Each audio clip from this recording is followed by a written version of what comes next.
वालेकुम। Last class में हमने चैप्टर नंबर 11 ख़त्म कर लिया था। आज की क्लास में हम इंशाल्लाह चैप्टर नंबर 19 ख़त्म करेंगे।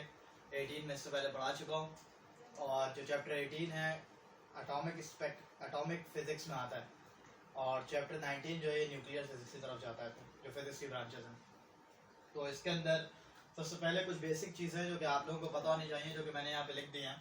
जैसे सबसे पहले एलिमेंट्स के बारे में मैंने बता दिया है कि एलिमेंट्स को क्या सिंबल दिया जाता है और उसको किस तरह से डिनोट करते हैं। या आपने केमिस्ट्री में देख लिया होगा, बट जो लोग कंप्यूटर साइंस के हैं, जो भूल चुके हैं इन सब चीज़ों को, उनके लिए फिर यह है कि एक रिवीजन की तरह हो जाएगा। तो सबसे पहले सिंबल, यहाँ पर जो सिंबल यूज़ होता है वो एक्स, एक रैंडम बोल रहा हूँ। ये जो एलिमेंट्स हैं उनके हिसाब से होगा। किसी का सिंबल Na होता है, किसी का H होता है, किसी का K होता है, इस तरह से। तो मैंने एक्स लिख दिया यहाँ पर।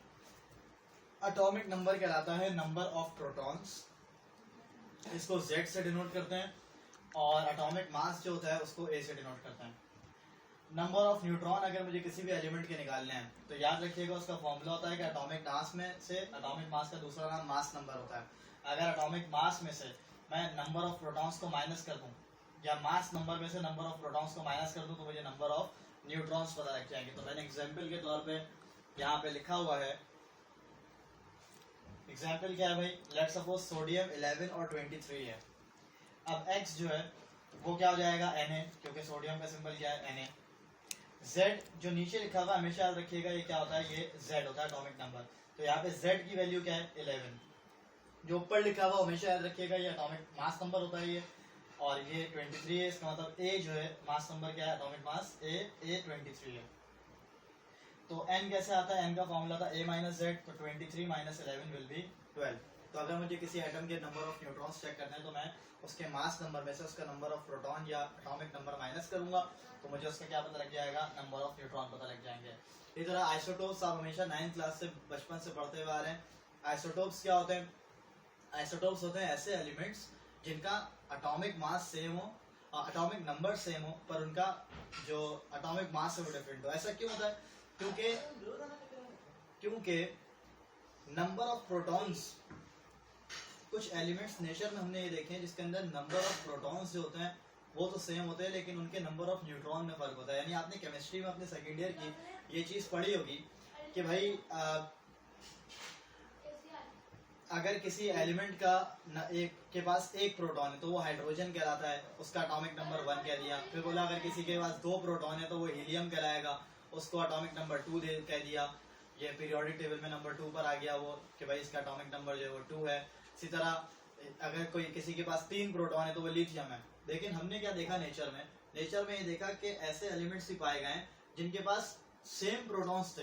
लेट सपोज एक ऐसा एलिमेंट है जिसके पास एक प्रोटॉन है, एक और एलिमेंट है उसके पास एक प्रोटॉन है, लेकिन दोनों में फर्क क्या है, किसी के पास एक न्यूट्रॉन है, किसी के पास 2 न्यूट्रॉन है। तो दोनों का एटॉमिक नंबर क्या है, सेम है। दोनों का एटॉमिक नंबर क्या है, सेम, क्योंकि सेम नंबर ऑफ प्रोटॉन है। लेकिन फर्क किस चीज में आ रहा है, नंबर ऑफ न्यूट्रॉन में, जिसकी वजह से एटॉमिक मास क्या आ जाएगा, डिफरेंट आ जाएगा। तो same atomic number but different atomic mass. Isotopes of hydrogen, natural isotopes की बात हो रही है। बेटा नेचुरल आइसोटोप्स हाइड्रोजन के जो होते हैं वो 3 होते हैं, एक होता है प्रोटियम, एक होता है ड्यूट्रियम, एक होता है ट्रिटियम। अब H11 अगर है तो वो प्रोटियम होता है, सिंबल X जो है वो P हो गया, Z1 हो गया, A1 हो गया, और N कैसे आएगा, N आता था A माइनस Z, तो 1 माइनस 1 0। इसका मतलब प्रोटियम हाइड्रोजन का जो आइसोटोप है इसके पास एक भी न्यूट्रॉन नहीं होता। जबकि अगर मैं ड्यूट्रियम की बात करूं, H12, तो Z जो है वो 1 आ गया, A जो है वो 2 आ गया, तो N क्या होगा, 2 माइनस 1 विल बी 1। तो इसका मतलब कि प्रोटॉन तो अभी भी एक है, लेकिन न्यूट्रॉन कितना है, एक है, इसके पास एक भी नहीं था। जबकि जो ट्रिटियम है, ट्रिटियम क्या है, इसके पास एक प्रोटॉन है, मास नंबर 3 है, 3 माइनस 1 करूंगा तो उसके बाद 2 न्यूट्रॉन है। यानी सबके पास नंबर ऑफ प्रोटॉन सेम है, पर नंबर ऑफ न्यूट्रॉन क्या है, डिफरेंट है। तो ये ऐसे एलिमेंट्स आइसोटोप्स कहलाते हैं। और याद रखिएगा हाइड्रोजन का जो तीसरा आइसोटोप है ट्रिटियम, ये रेडियो एक्टिव होता है। सही, आपने केमिस्ट्री में इस चीज को देखा होगा। वैसे इसके अलावा आप लोगों को पता होगा कि एलिमेंट्स जो है, एलिमेंट्स में रेडियो एक्टिविटी होती है जब वो बहुत ज्यादा अनस्टेबल हो जाते हैं। अनस्टेबिलिटी की वजह से उनमें रेडियो एक्टिविटी होती है, और इस रेडियो एक्टिविटी के नतीजे में उसमें से कुछ रेडिएशंस बाहर आती हैं और कुछ पार्टिकल्स भी निकलते हैं। तो अगर मैं बात करता हूँ किसकी, अल्फा डीके की, तो अल्फा डीके के हवाले से याद रखिएगा कि भाई अगर एक एलिमेंट है जिसका सिंबल है जेड, ये ए इसका मास नंबर है, मैं कहता हूँ कि इसमें से अल्फा पार्टिकल बाहर आया है। अब अगर अल्फा पार्टिकल बाहर आया है तो याद रखिएगा अल्फा पार्टिकल के पास, अल्फा पार्टिकल किससे सिमिलर होता है, alpha particle similar to helium होता है। क्या मतलब भाई, हीलियम में 2 प्रोटॉन होते हैं, अल्फा पार्टिकल में भी कितने होते हैं, 2 प्रोटॉन होते हैं। हीलियम में 2 न्यूट्रॉन्स होते हैं तो मास नंबर 4 बनता है। अल्फा पार्टिकल के पास भी 2 न्यूट्रॉन्स है तो मास नंबर क्या बन रहा है, मास नंबर 4 बन रहा है। ठीक है, अब क्या होता है कि भाई अगर अल्फा पार्टिकल बाहर आ रहा है, इसका मतलब 2 प्रोटॉन बाहर आ गए, तो Z जो था इसमें से 2 बाहर आया है ना, तो मैंने Z के साथ क्या लिख दिया, -2। इसी तरह मास नंबर कितना कम हुआ है, 4 इधर से अलग हो गया, तो जो भी A था इसमें से 4 क्या हो जाएगा, माइनस हो जाएगा, तो मैंने यहाँ लिख दिया A-4। इसी तरह अगर मैं बीटा की बात करूं तो बीटा के हवाले से याद रखिएगा कि बीटा जो है ना,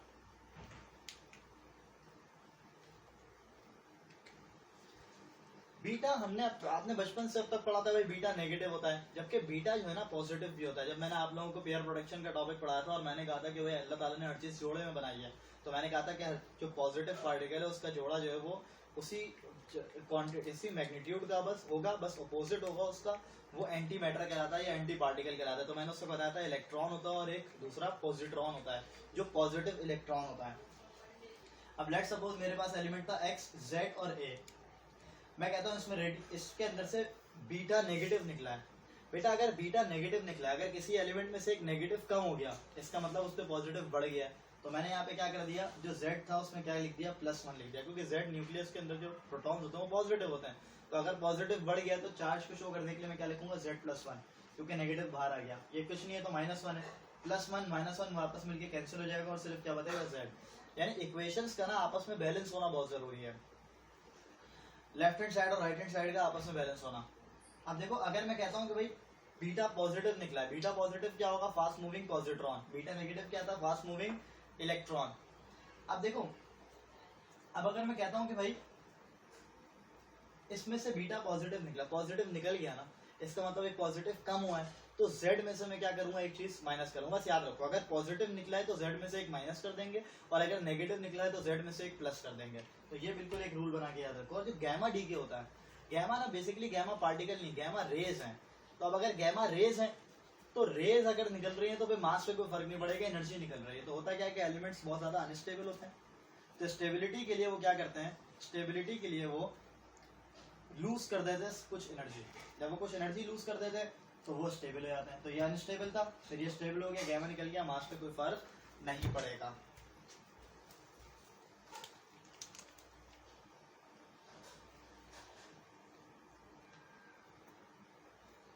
अच्छा, इसके अलावा इस चैप्टर में ना और क्या है, जैसे law of radio active decay है। अब law of radio active decay जो है ये बेसिकली रेडियो एक्टिविटी के ऊपर एक लॉ है, एक मैथमेटिकल रिलेशन है। आपको पता है रेडियो एक्टिविटी जब होती है, रेडियो एक्टिविटी के नतीजे में एलिमेंट्स जो होते हैं वो ब्रेकअप होते हैं। जब ब्रेकअप होते हैं तो वो पहले अगर मेरे पास 100 एटम्स थे तो रेडियो एक्टिविटी होगी, न्यूक्लियस फटेंगे तो रेडियो एक्टिविटी के नतीजे में अब एटम्स क्या हो जाएंगे, कम होना शुरू हो जाएंगे। जब एटम्स कम होना शुरू होंगे तो जाहिर है कि भाई कितने टाइम में कितने कम हो रहे हैं, तो इनका कोई ना कोई मैथमेटिकल रिलेशन बनाना पड़ेगा। तो इसके लिए law of radio active decay था, और ये क्या था भाई कि change in radio active nucleus, यानी एन जो है ना नंबर ऑफ न्यूक्लियस है यहाँ पे, तो न्यूक्लियस में जो चेंज है वो इनडायरेक्टली प्रोपोर्शनल है इनिशियल न्यूक्लियस के। लेट्स सपोज मैं कहता हूँ कि मेरे पास 100 न्यूक्लियस हैं और 1% का चेंज आया है, इसका मतलब कितने एटम्स में जो रेडियो एक्टिविटी हुई है, कितने न्यूक्लियस में, इसका मतलब 1 में हुई है। लेकिन अगर मैं आपसे कहता हूँ कि भाई मेरे पास 1000 है, 1000 न्यूक्लियस थे मेरे पास और 1% में रेडियो एक्टिविटी होगा, इसका मतलब कि अब जो 10 हैं, बेसिकली 10 न्यूक्लियस जो हैं वो रेडियो एक्टिविटी का शिकार हो चुके हैं। तो इसका मतलब क्या है, इसका मतलब ये है कि भाई अगर इनिशियली मेरे पास एटम्स कम है तो रेडियो एक्टिविटी के बाद जब न्यूक्लियस में चेंज आएगा वो भी छोटी वैल्यू का आएगा। यानी 100 एटम्स थे तो 1% चेंज के ऊपर एक न्यूक्लियस में सिर्फ रेडियो एक्टिविटी हुई, लेकिन जब 1000 न्यूक्लियस थे तो 1% चेंज के ऊपर क्या हुआ कि 10 न्यूक्लियस के अंदर रेडियो एक्टिविटी हुई। इसका मतलब जो चेंज आने वाला है वो इनिशियल वैल्यू ज्यादा होगी तो चेंज बड़ा होगा, और इनिशियल वैल्यू कम होगी तो चेंज छोटा होगा। तो इन चेंज इन न्यूक्लियस जो है ना वो डायरेक्टली प्रोपोर्शनल होगा इनिशियल पेरेंट न्यूक्लियाई के। जो पहले होते हैं ना वो पेरेंट होते हैं। अब रेडियो एक्टिविटी हो गई कुछ न्यूक्लियस में, रेडियो एक्टिविटी हो गई, अब न्यूक्लियस खत्म होगा, वो चले गए, पड़ गए। अब जो बचे हैं वो क्या कहलाते हैं, वो डॉटर कहलाते हैं। तो ये ऑल्सो डायरेक्टली प्रोपोर्शनल है किसके, डेल्टा टी के। क्यों है भाई डेल्टा टी के डायरेक्टली प्रोपोर्शनल?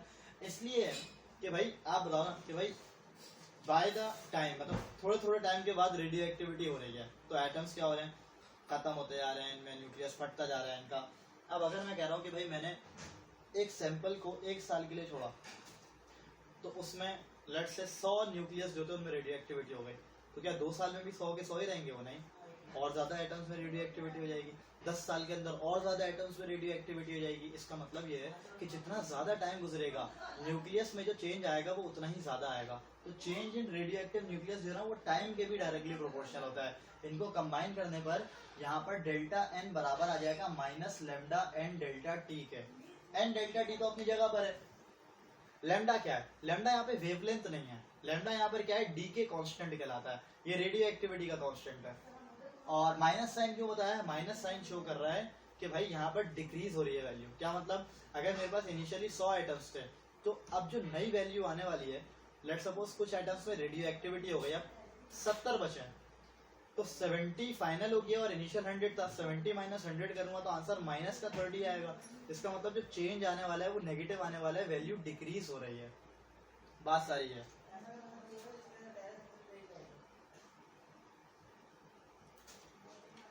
अब एक और चीज क्या है, एक्टिविटी।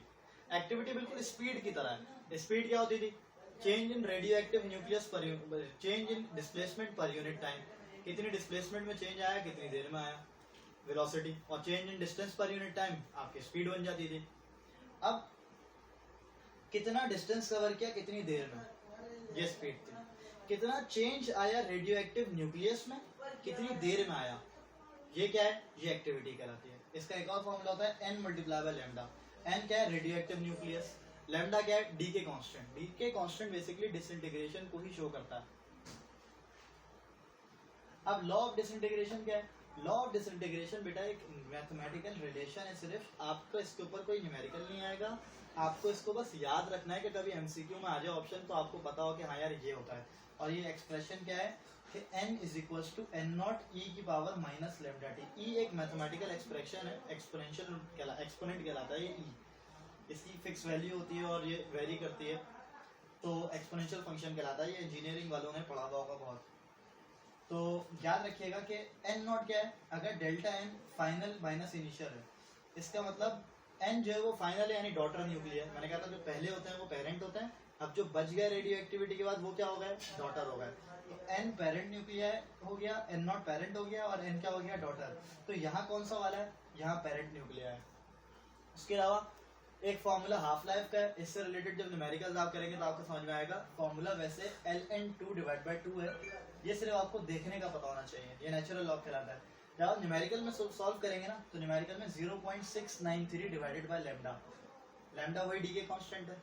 अगर आपको किसी एलिमेंट का डी के कांस्टेंट पता लग जाए तो आप उसकी हाफ लाइफ निकाल सकते हो। तो हाफ लाइफ क्या होती है, लेट्स सपोज मेरे पास किसी रेडियो एक्टिव एलिमेंट के 100 न्यूक्लियस थे, मैं कह रहा हूँ 1 साल बाद वो 50 हो गए, तो 1 साल बाद वो आधे हुए ना, तो हाफ लाइफ क्या हो जाएगी, 1 ईयर। अगर मैं कह रहा हूँ किसी के 500 थे मेरे पास, मैं कह रहा हूँ 10 दिन बाद वो कितने हो गए, 250 हो गए, तो हाफ हो गए। कितने टाइम हुए, 10 डेज में, तो इसकी हाफ लाइफ क्या हो गई, 10 डेज हो गई। यानी वो टाइम पीरियड कि भाई मेरे पास जितने भी एटम्स है रेडियो एक्टिविटी होते होते खत्म होते जा रहे हैं, तो वो टाइम पीरियड जिसके अंदर वो हाफ हो जाएंगे, वो टाइम जो है वो हाफ लाइफ कहलाता है। अब हाफ लाइफ को याद रखना, अगर मैं कहता हूँ कि मेरे पास किसी एटम के 100 न्यूक्लियस हैं, हाफ लाइफ के बाद वो 50 हो गए, पहली हाफ लाइफ, 1 साल हाफ लाइफ थी, 50 हो गए। बेटा बताओ अगले 1 साल बाद कितने होंगे, तो भाई 1 साल बाद अगर 50 आधे हुए तो अगले 1 साल में 0 नहीं हो जाएंगे, हमेशा जो वैल्यू है उसका आधा होगा। जब वैल्यू 100 थी तो पहली हाफ लाइफ पे 50 हो गया, अब जब वैल्यू 50 है तो अगली हाफ लाइफ पे कितना होगा, 25 हो जाएगा, 50 का आधा। फिर तीसरी हाफ लाइफ में क्या हो जाएगा, 25 का आधा, 12.5। फिर उसकी अगली हाफ लाइफ में क्या हो जाएगा, 12.5 का आधा, 6.25। तो हाफ लाइफ जो है ना इस तरह चलती है। पहली हाफ लाइफ पे जो भी अमाउंट है उसका हाफ, दूसरी हाफ लाइफ पे जो अमाउंट बचा है उसका हाफ, पहले वाले का डबल हाफ नहीं कर देना, ठीक है। तो इसको इस तरह से याद रखना, ठीक है। तो ये हाफ लाइफ का फॉर्मूला है। फिर इसको आगे देखेंगे।